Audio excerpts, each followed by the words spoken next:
Last January, we learned about a man whose life took a huge turn. David Carillo had been serving a life sentence for his involvement in a murder that happened in 1993. Then David began taking classes and earned a degree. He continued studying until he became one of the first professors in the country to teach from behind prison walls. As I advanced in my academic career, the world opened up to me. So my perceptions and my view of everything has shifted, right? It's altered. Today, an amazing new twist in Carillo's story. From KUNC and the NPR network, this is In the NOCO, a daily slice of Northern Colorado news and happenings. It's Thursday, May 2nd. I'm Erin O'Toole. There's been another big turn in David Carillo's life since we first shared his story in January. Governor Jared Polis granted him clemency, and now David will continue his teaching while living as a free man. Joining me now is the reporter who has been following David's story very closely, Jason Gonzalez from Chalkbeat, Colorado. Jason, welcome back. Thanks for having me. In your story, you talk about David Carillo enjoying kind of the little things maybe we take for granted, buying Levi's jeans and eating a burger at his favorite diner. And David actually spoke to you from a diner about going shopping. And I wasn't really a stylish guy when I went in, so, but one thing for sure is I wasn't going to dress the way that I dressed when I was a kid. That got myself in all that trouble. Jason, how is David adjusting to his new life? He's adjusting. I think one of the things that he is trying to figure out is just what he likes, what he doesn't like. What kind of healthy food does he want from the store?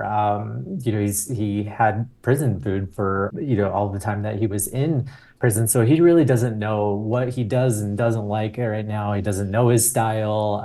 And he's had a lot of help from his sister, but he's just trying to get through. I will say getting out hasn't been as shocking of an experience for him. He's prepared himself, is what I'm trying to say here. He's really prepared himself for what's next and trying to envision how to go into a store and interact with clerks and whoever else he's there with.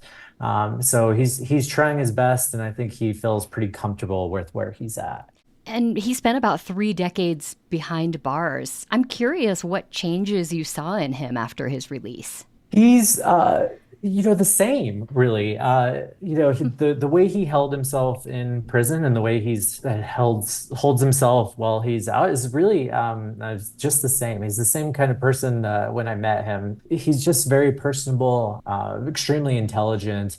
And I think navigating this has come easier to him than I think he expected at times. And definitely for me, I've asked him a lot of questions of, what it's like on the outside now. What's the hardest part? But he's just very steady. David's job will be teaching to people incarcerated in Colorado prisons. I know this is very different from a typical classroom. How is David feeling about working in this environment? He's excited to be back. He hasn't been back into prison yet. But in terms of what he will be teaching, he's actually right now he's at Red Rocks Community College part-time, helping students on the inside with their basic education certificate. And what that will do is allow those that are incarcerated that earn that certificate to be able to teach GED classes. So he's really furthering that goal that he had as a professor on the inside. But he'll be back at Adams State in the summer, and we presume that he'll be teaching economics again because he has his master's in business. So he's just preparing for what's next, and this has opened up a lot of doors for him on the outside, and really being able to continue is what he wanted to do. He has a lot of jobs, too, it sounds like. And how does this work? I know that some students are learning by mail, but he may also be teaching over Zoom. What does this look like?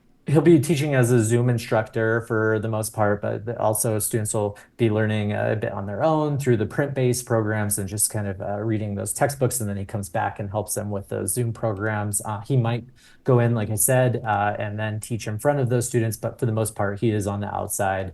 working with those students and just teaching them when he can. He realizes that those classes can be really tough because it is a lot of self-work. So they have to guide themselves and figure out how to get from one class to the next. And so what he wants to do is just be as available as possible. He had to do all of this, like you said, through mail, and it can be really tough when you're asking a question and you have to mail something to a professor and it doesn't get back to you in a timely manner and you feel like you're completely behind. So he's hoping to make as much time as possible for those students on the inside when he's in those Zoom classes and get all the questions out. It's something that I actually did on the inside. He'd leave about an hour or so for students to be able to ask him questions, read through the notes and the textbook, and just say, hey, whatever you need. It's going to be tough for him, I think, to not have that 24/7 access to his students, and he really wishes that they were on the outside with him, because he realizes that those students are really trying to better themselves, improve themselves, and he'd like to be in front of them to help them through that. Jason, there is this really powerful moment in your story where you describe how David was granted clemency and the other incarcerated folks cheer for him. And David says they weren't just cheering because they were happy for him. They were happy for me, but for themselves, they saw there's opportunity here. You know, if that can happen for somebody with my background, what's possible for them? I saw this on the inside when I talked to the students. I asked them if they were going to be the next professor, and they said, maybe that's something that I think I want to do. And I think David also just understood the power of his story. Someone who went in when he was very young, really didn't have a lot of education, really willed himself through very difficult years to get a master's, and now he wants a PhD. Became one of the first instructors in the country to teach on the inside, and as a prisoner, and the rest of the folks who saw him really understood his journey and felt like that was really inspiring, that they could be him, that they could aspire to something greater than what they felt in their life. He's really just inspired so many people on the inside because of where he came from and who he is now. Jason, I really want to thank you for sharing this story, and thanks for coming on to talk about it. Yeah, of course. Thanks for having me again. And you can read more about David Carillo by checking out the show notes for this episode of In the NOCO in your favorite podcast app or at kunc.org. We'll post a link to Jason's reporting there. And we'd love to know what you think about this or any other episode of In the NOCO. If you have a news tip or feedback for us, you can email that or send a voice memo to noco@kunc.org. That email address is noco@kunc.org.